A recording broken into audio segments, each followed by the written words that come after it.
You're listening to the Author Inside You podcast, a weekly podcast designed to motivate you to finish writing a book, choose a publisher, and have your work build an audience. Keep listening if you're looking to get propelled into the next chapter of your life. And now, it's the Author Inside You podcast with your host, Leah and Matt Rafferty. Hello, and welcome to the Author Inside You podcast. I'm Matt Rafferty. And I'm Leah Rafferty. Joining us today is book coach, editor, and ghostwriter James Ranson, author of the soon-to-be-released publication, Don't Write a Crappy Book. He's founder, editor-in-chief, and creative director at the Master Wordsmith, LLC. James currently lives in Atlanta, Georgia. Welcome, James. Thanks for joining us. My pleasure. Happy to be here. So I was looking at your website, and I see you have written different types of authors hit different kinds of blocks. What exactly do you mean by that? One of the things that is difficult for authors in the current self-publishing world is that a lot of the advice they receive becomes very one-size-fits-all and very do what I did and you will be successful. And the problem with that is that every author is different and every book is different and every project is different. So there are many different blocks that an author can run into, even if they're writing the same kind of book as a completely different author who would run into another block. So as an example, I work largely with entrepreneurs and other thought leaders who are writing books to grow their businesses. There are a handful of different blocks that those authors can run into. And that often depends more on what kind of author they are than it does on what they're writing about or what advice they've taken from other people or how much time they have to spend on writing or anything that isn't directly related to, what kind of author they are. And one big one is that they just don't know where to start. There's a lot of advice out there. There's a lot of conflicting and overwhelming advice out there. And it's very easy to sort of fall into, I'm just going to keep researching and trying different things and even buying different things until I find something that works for me. And then suddenly it's a year and a half later and you've spent $15,000 and you still haven't written the book. Right. Oh, Yeah. wow. So that's one. Yeah. And that's one that especially new authors or people who have a decent business but haven't actually started trying to write a book around that business yet. That's one that's very easy for them to fall into. Another big one is having what I kind of call a visionary syndrome, where you've got a ton of ideas. And you every time you sit down and think about these ideas, they sound really amazing in your head and you get really excited about them. And then you sit down to write about them and they all just disappear. Or even if they don't all disappear, you just can't get yourself to write about them. It's too overwhelming again. There's some roadblock between your brain and your fingers. Okay. Mm-hmm. Right. So those are a couple of the big ones. So you take clients and really, really work with them on a personal level. I do. I call it the power of partnership. One of the things that I have found works wonders on authors who are struggling with these and other blocks is when they literally have a project partner whose strengths complement their weaknesses. So as an example, if there is an author who is struggling just to get their ideas out of their head, and I'll sit down with them and I'll have a conversation with them about those ideas. And usually they'll be able to talk about those ideas very, very well. And if we record the conversation, we can then take the transcript of that recording and with some editing, because the editing becomes very important here, Sure. with some editing, it then can become the first draft of a chapter of their book or something along those lines.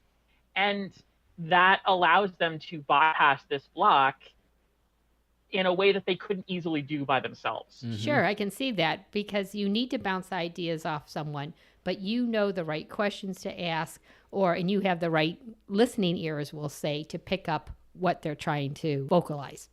Exactly. I had a call with a client earlier today where we were doing exactly that, where we're working through a particular part of her outline that needed some clarification and needed to make sure that it fit exactly where it needed to fit in the outline. And we just talked through that particular concept. And from there, we were able to figure out exactly what needed to be said and exactly where in that section it fit.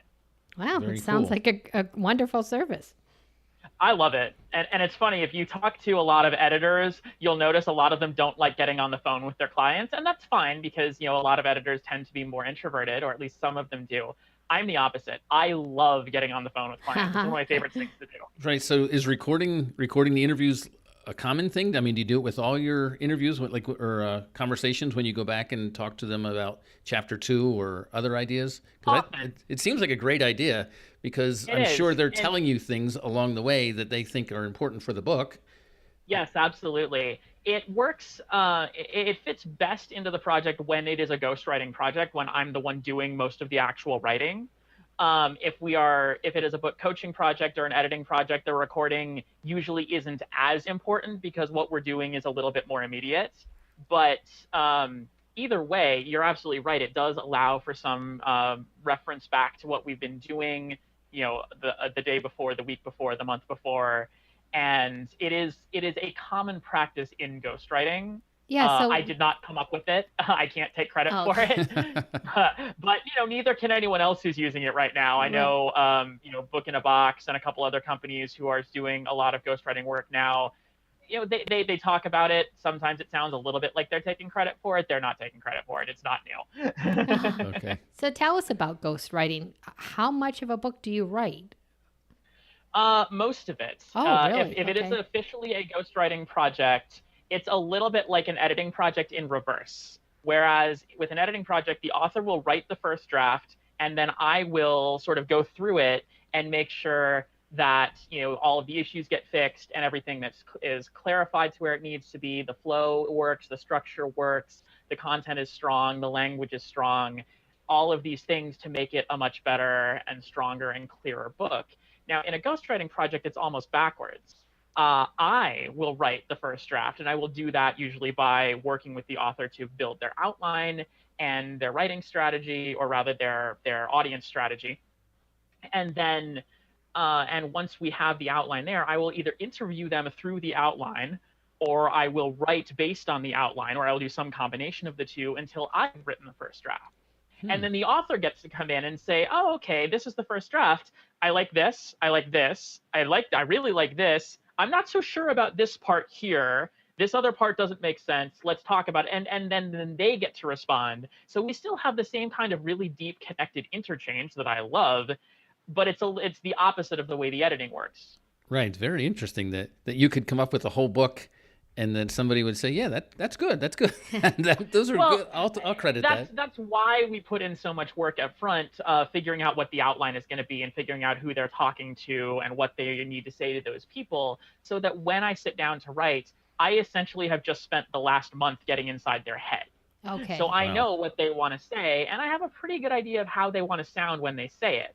Now, it's comparatively rare that I'll get it exactly right the first time, which is why we do multiple drafts and a couple of rewrites involved in writing projects. But with that amount of preparation and connected interchange at the beginning, I can get a pretty good idea of what needs to go into this first draft, so that when the author receives it, they will have changes, they will have edits, they will have things that they want me to do differently. But by and large, they will say, okay, this is more or less what I'm looking for. And you've captured what I want to say, and you've captured how I want to say it. Now let's refine and make it really awesome. Wow. So the process takes 1 month, 2 months. How long would it take to write a book? If I want, let's say, ghostwriting projects are typically 6 months. I've done them faster than that. They don't tend to go well when you try to do them faster than that. It's a little bit there's an old timey Western saying that I love about this, which is essentially the only way to drive cattle fast is to do it slowly. And I think that applies to writing a book as well. There's a lot of advice out there, whether you're writing the book yourself or getting it ghostwritten, just to do it as quickly as possible. And whether that's writing the book in a weekend or 30 days or 90 days or whatever, I don't hold with that. My advice around that is, if you're going to create a book, whether you're doing it yourself or you're getting a professional to help you do the actual writing, take the time you need. Do not rush and then have to spend a whole bunch of other time on the back end just undoing or fixing things that you didn't get right the first time. Sure. Yeah. I would think that an entrepreneur, somebody who's got a business and is using it basically as a nice business card would probably want to get it done fast. I think entrepreneurs, let's get it done. How can I get this done? And you're right. They probably end up wasting a lot of time by trying to get it done quickly. Well, so the book that I'm writing right now, it's called Don't Write a Crappy Book, and it's all about the mistakes that authors make without always knowing that they're making them. And that's one of them. There's a chapter in the book that's basically said the mistake is you're in a big damn hurry. And yeah, I got to get this done, right? Yeah, and obviously you want to get things done in a timely fashion, but there's a difference between using your time well and just trying to get something done as fast as possible. Mm-hmm. And typically, it's like how a shortcut almost always costs you more in the long run. If you try to get something done fast, you're going to have to spend more time on the back end, fixing the things that you glossed over or messed up when you were trying to do it fast the first time. Right. So you're writing the book from your experience as being a ghostwriter and an editor. Is that where? Yes. It's very much from my experiences, but it's also from other people's experiences. I've interviewed 26 book professionals, Wow. Including authors, editors, and publishing consultants and marketers that I know or that I've gotten connected with over the last few years about these different mistakes that they have seen or they have experienced, or both. And so the 27 of us are sort of all speaking with my voice in this book. And each chapter will have not only my thoughts, but quotations and case studies from some of these people. It sounds like a wonderful resource for people. I'm hoping it will be. So that book's going to be out in a couple of months, right? In August? Yep, August 20th. Great. Okay. And do you have any plans for a book launch, or are you doing anything special? I do. I actually have a call tomorrow with a very good friend of mine, one of the people I interviewed for the book, actually, who has coached authors through launches before. Oh, great. And so she and I are going to lay out all the things that we want to do for this launch and figure out what the timing of everything is. I know it's going to involve I think the buzz term for it is influencer marketing, where I essentially ask all the people that I interviewed to write a blurb or share the book or other things like that. Great idea. But sure. And some of them have already said that they're going to be willing to help with that, which is awesome. I'm very grateful for that. I'm also going to be looking to do some more podcasts like this one. Great. And you guys are actually one of the first, which is very fun. I'm very excited. Oh, well, thank you. And thank you guys. I'm not trying to become an Amazon bestseller specifically, because that term is a very iffy term these days. It doesn't mean what a lot of people think it means. Mm-hmm. But I am trying to get my book in front of a lot of people, and I am trying to get as many reviews as I can, and I am going to have an opt-in in the book to help people get onto my email list so I can send them more good content and help them make fewer mistakes and the like. Sounds like it might be a good textbook for a college writing course. Possibly. I mean, it's very much focused on writing a book for your business. I actually even say up front, it's not, if you are a fiction author or a poet or something like that, you'll probably get some value out of this, but I'm not actually writing the book specifically for you. So, take what you can out of it. But if you're a business author, if you're an entrepreneur, a speaker, coach, consultant, that kind of thing, those are the people that I work with. And so those are the people that I'm writing to. Sure. But maybe there's a writing course in a business college somewhere, and you have to take an English class, in order to graduate, or 2 or 3 or whatever. And that would be a good idea, right? So then all these kids are going to be entrepreneurs or business owners or going into business in some way. So it might be it'd be a nice way to sell 30 books every semester, 60 books. Interesting. I honestly, I hadn't really thought of it like that. I'm going to have to make a note of that. Yes. Thank you. I hope it works. I hope so too. I'll get back to you in a few months, and we'll see. And then do you do your own editing, or do you hire someone to edit your own? I am hiring an editor. Okay. I have a couple that I'm talking to right now to figure out who's going to be exactly the best fit. Now, the good news is I have a number of people who are editors who are also beta reading my book, so I'm going to get some feedback from them before I do the final draft that I'm going to send to my main editor. And because I am an editor, this is going to sound a little bit braggy, but I I'm a little bit better at self-editing than the average author is. Sure. And I'm hoping that that's going to help. Yeah. But, I would be the biggest hypocrite in the world if I didn't hire an editor, because frankly, I tell everyone, and a lot of the people that I interviewed for the book also tell everyone, that if there's one thing you're going to spend money on when you write a book, it must be a good editor. If everything else about the book you either DIY or you bootstrap, you must spend the money that you can to get the best editor you can afford. And I fully believe that, and I am doing that for this book. I would not do it any other way. That's good to hear that even the editors hire editors. Oh yeah. No, and it's funny because a couple of my editor friends who I interviewed and who are beta reading and so forth, like, they know I'm going to hire one of them, and then when they write books, they know some of them are going to hire me, and we get to help each other out that way. And there will probably be some discounting just because we're friends, but it's either way, we help each other make a living, and it's good. So. Yeah. Wonderful. So with the beta readers, were they all your friends, or did you reach out to people that you didn't know to have them read the book? No, these are all people that I know. I reached out. So I have written one book before this, and I wrote the first draft of another book before that ultimately turned into the book I'm currently writing. So I've worked with beta readers a couple times before, and I was able to reach out to a few of those people and say, hey, would you like to do this again? And a few of them said, yes, we would. And then I reached out to a few new contacts that I've made and said, hey, I'm doing this thing. Would you be interested in helping? And some of them also said yes. Now, if that hadn't worked, I would have been prepared to go and post in some Facebook groups that I'm in and maybe get some people that I don't know. But I do prefer to work with people that I know, simply because I'm familiar with how they talk and I'm familiar with the way that they give feedback. Right.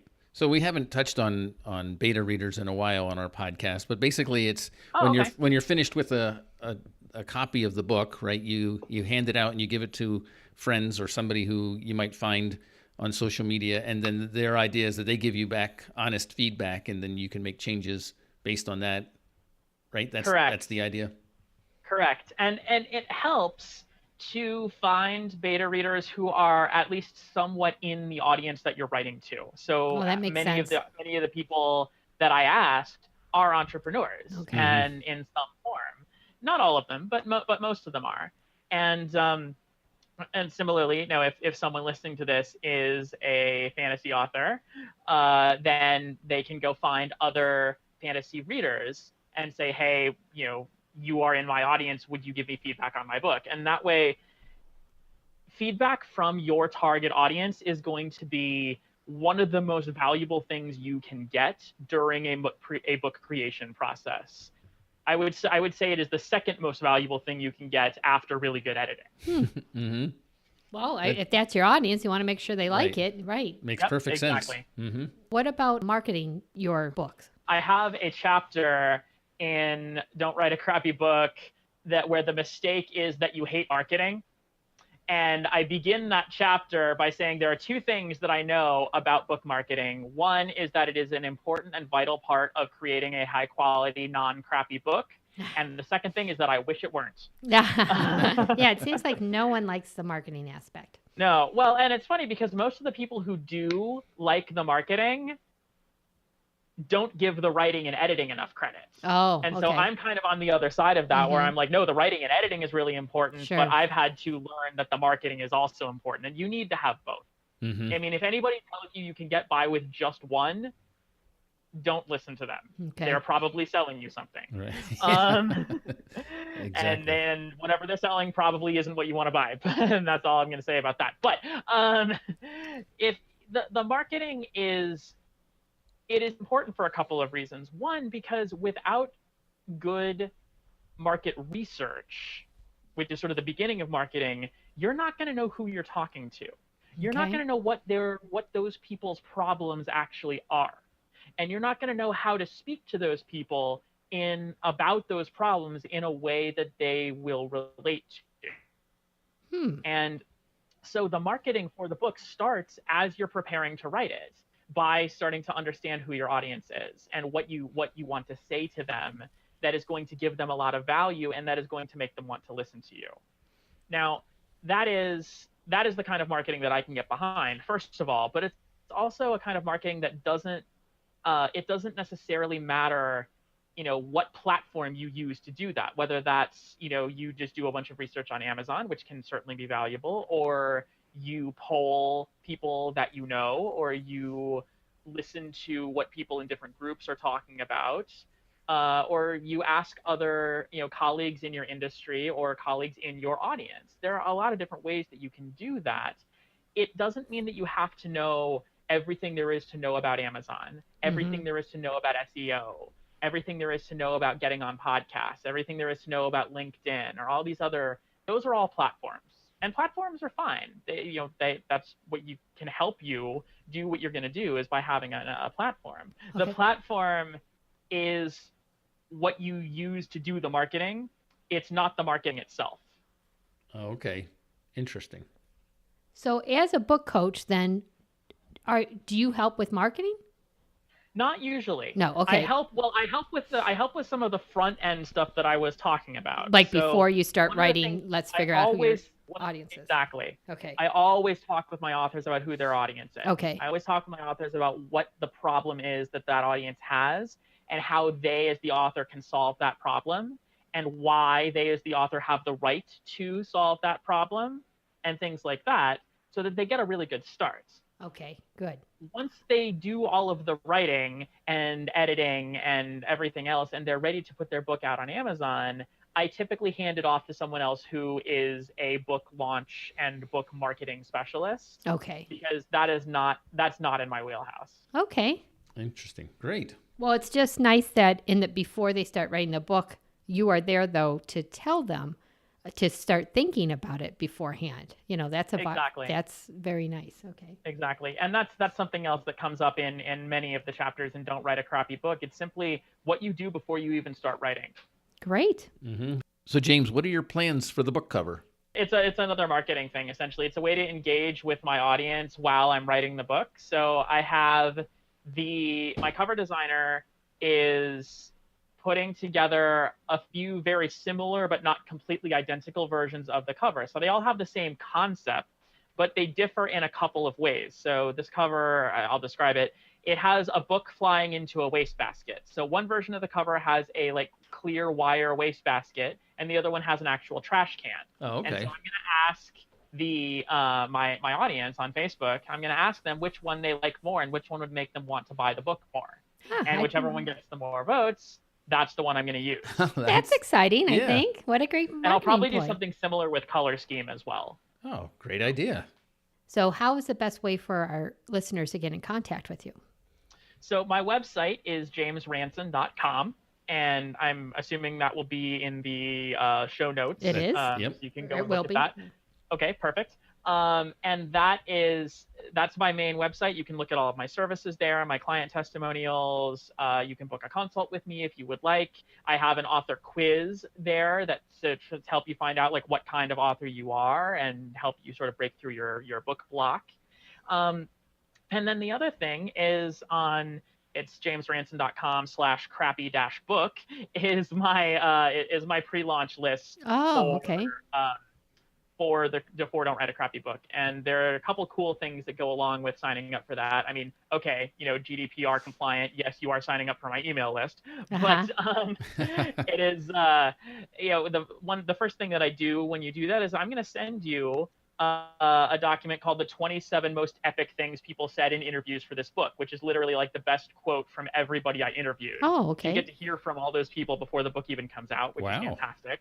And then I'll be sending preview content out through that. So I've sent my preliminary table of contents to people and my preliminary cover. And a little bit ago, I made a video of myself reading the part of the introduction to the book and sent that out to people. So that's stuff that is exclusive to that list. And if you're at all interested in that, I would love to have you there. Great. So it's very strong marketing skills starting right now.